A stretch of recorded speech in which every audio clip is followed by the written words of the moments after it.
Maintenant, comment définir cette fonction de production? Bon, alors quand on veut définir une fonction de production, on a recours à un petit outil mathématique très simple. On va dire que la quantité produite, grand Q, est fonction, petit f, des deux facteurs de production, K, le facteur capital, et L, le facteur travail. Donc K, c'est ce qu'on va appeler la quantité de capital technique, L, la quantité de facteur travail, et grand Q, la quantité produite. Donc voilà comment il faudrait l'énoncer sur votre copie. Alors, tout de suite, j'indique qu'il va falloir faire attention au mode de raisonnement qu'on va tenir. À court terme, on va supposer que sur quoi peut jouer cette fonction de production? Principalement sur le facteur variable, c'est-à-dire vous et moi, en tant que facteur travail. Vous voulez augmenter votre niveau de prod, rien de plus facile, encore faut-il trouver cette personne sur le marché du travail, que d'embaucher une personne. À l'inverse, si malheureusement vous traversez une conjoncture délicate au niveau de votre entreprise, vous serez peut-être amené malheureusement, alors, soit dans un premier temps à dire aux personnes vous allez passer à temps partiel, ou au bout d'un moment, parce que l'activité économique est tellement réduite qu'il va peut-être falloir licencier. Il en est autrement pour le capital, pour les investissements, parce que vous êtes engagé sur un investissement à 5, 6 ou 7 ans. La seule chose que vous pouvez faire à l'arrière, c'est d'appuyer sur off sur votre machine. D'accord? Mais il n'y a pas de destruction du capital. Sur le long terme, aucun de ces deux facteurs n'est fixe et les deux facteurs de production sont au contraire variables, à savoir le facteur capital et le facteur travail. Donc, dans un premier temps, nous allons nous intéresser à la fonction de production de court terme. Donc, souvenez-vous, il n'y a qu'un seul facteur de production qui va bouger, c'est le facteur travail. Alors, on va commencer par définir les termes principaux. C'est quoi une production totale? C'est le volume de production que vous êtes capable d'obtenir en combinaison de quoi? Des facteurs de production que sont le facteur capital, mais K est fixe, je le rappelle, associé à une quantité de facteurs de travail que vous allez faire évoluer. Et en faisant évoluer votre quantité de facteurs de travail, vous allez voir jusqu'où vous pouvez aller en matière de production totale. Il faudra qu'on s'intéresse aussi à la production moyenne. Alors, c'est quoi la production moyenne?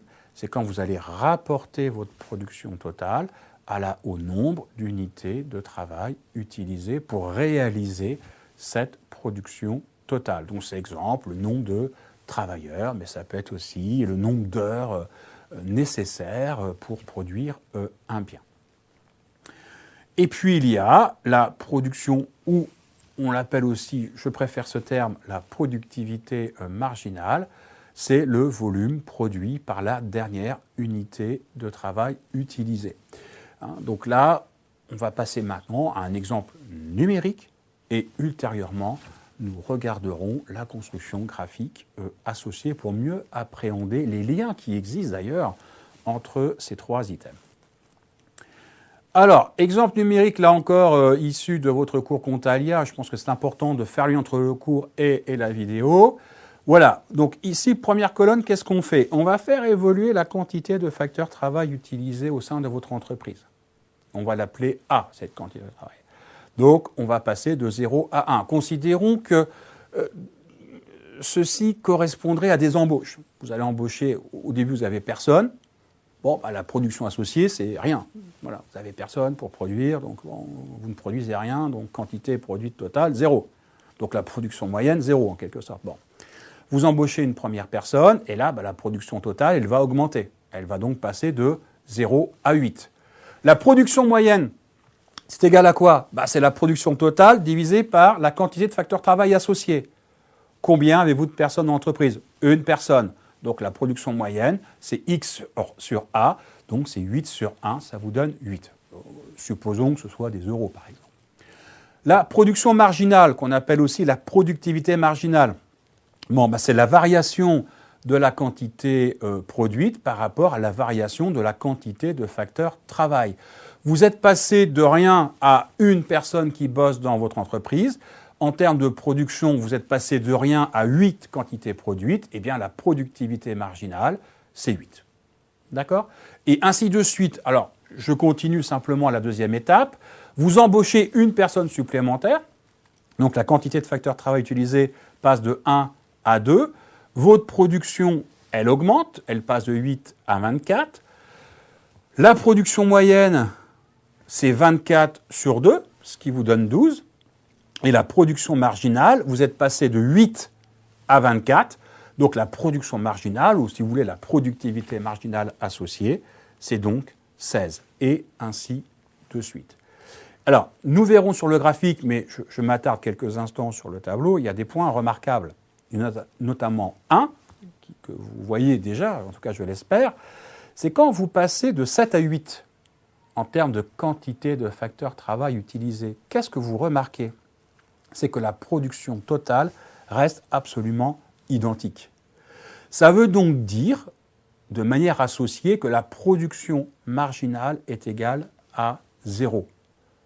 Donc, est-ce que ça valait le coup d'embaucher cette personne supplémentaire? La réponse est non.